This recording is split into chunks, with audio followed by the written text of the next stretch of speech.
On a frosty evening in December, as snowflakes danced merrily through the air, two of the meanest men in history met by chance in the small town of Clown.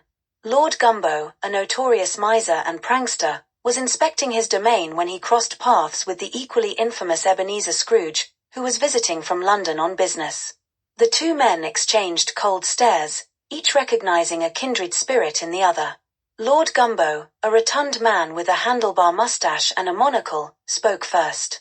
"I dare say, you look like a fellow who appreciates the value of a shilling." Scrooge, tall and thin with a scowl permanently etched on his face, replied, "Indeed, every penny counts. And I don't squander them on frivolities like charity or Christmas cheer." Lord Gumbo's eyes twinkled with mischief. "Then you and I have much in common. How about we exchange ideas on how to be even meaner this Christmas?" Scrooge's scowl deepened into what could be construed as a smile. "A splendid idea. Let's see who can make the biggest profit by Christmas Day through sheer, unadulterated meanness." And thus, the competition was born. Scrooge returned to his inn and immediately set to work. He decided that his strategy would involve taking advantage of people's desperation during the festive season. He opened a Christmas loan office, offering loans with exorbitant interest rates to those who were desperate for money to buy gifts or keep their homes warm. His terms were harsh, a 50% interest rate compounded weekly. To attract customers, he advertised that he would give away a free, albeit tiny, Christmas ornament with every loan. The catch? The ornament was a ticking clock, counting down the days until the debt was due, adding a psychological twist to his scheme. Scrooge rubbed his hands together in glee as a line of desperate townsfolk formed outside his office. He could almost hear the jingling of coins falling into his coffers. Meanwhile, Lord Gumbo had concocted a plan of his own. He transformed his mansion into Gumbo's Christmas Land, an attraction that promised holiday delights but delivered disappointment and misery at every turn. He charged a hefty entrance fee, luring visitors with promises of magical experiences. However, once inside, they found that the sleigh rides were pulled by disgruntled donkeys, the hot cocoa was tepid water with a single cocoa bean floating in it, and the Santa Claus was a drunken vagrant in a threadbare suit. To add insult to injury, he made sure that any gift requests made to Santa were noted down and promptly ignored. For an extra fee, he offered a deluxe experience, which turned out to be a tour of his empty stables. Visitors left grumbling, but Lord Gumbo's pockets grew heavier with every disgruntled departure. As Christmas approached, the townsfolk of Clown grew increasingly frustrated with the antics of Scrooge and Lord Gumbo. The mayor called an emergency town meeting to address the growing unrest. "This is intolerable," shouted Mrs. Figgins, waving a receipt for a loan with crippling interest. "We must do something about these two scoundrels." "Indeed," agreed Mr. Wicket, who had just returned from a miserable visit to Gumbo's Christmas Land. "Their greed is ruining our Christmas spirit." Despite their anger, the townsfolk were at a loss. How could they fight against such powerful and miserly adversaries? Back at his inn, Scrooge was counting his profits when he received an unexpected visitor.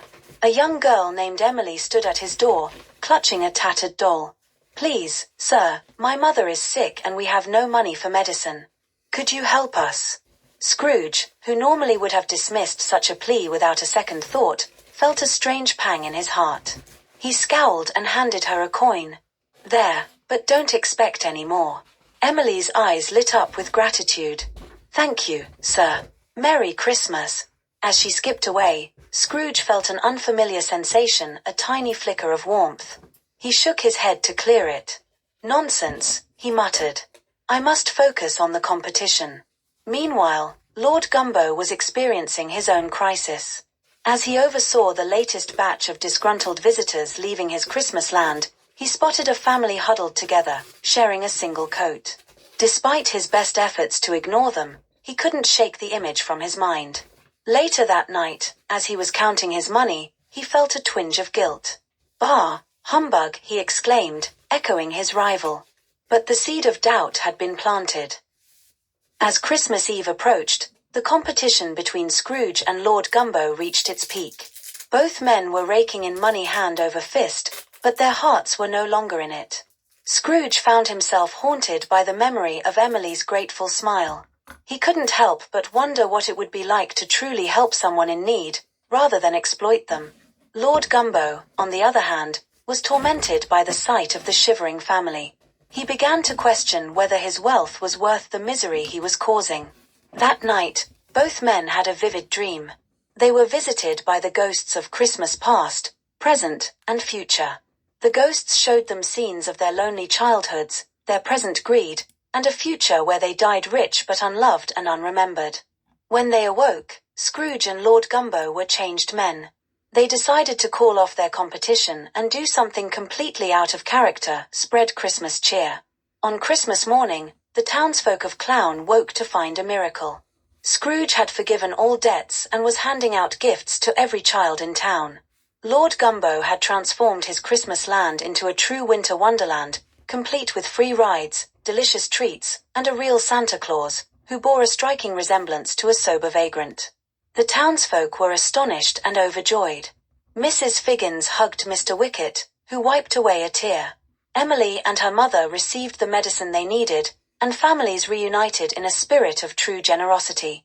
As for Scrooge and Lord Gumbo, they found that the greatest profit they had made was not in money, but in the smiles and laughter of those around them. They sat together by a roaring fire, sharing stories and warm cider. To think, we nearly ruined Christmas, Scrooge mused. Lord Gumbo chuckled. Indeed. But in the end, it seems we've both found something far more valuable. And so, Clown had its merriest Christmas ever, thanks to the two meanest men who discovered that even the hardest hearts can be softened by the magic of the season.